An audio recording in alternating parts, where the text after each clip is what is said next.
Бүгін сіздермен өте керемет жұмсақ болып шығатын вафлидің рецептімен бөліспекшімін.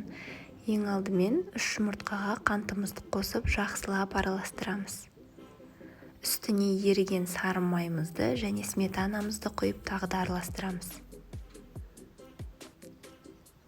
Ұн мен қопсытқышты бөлек ыдысқа біріктіріп, жұмыртқалы массаға саламыз.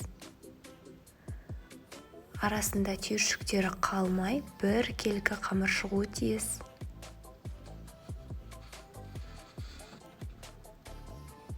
Қызып тұрған вафельницаға 7-8 минутқа қойып аламыз. Әрқайсысына 2 ас қасықтан салдым.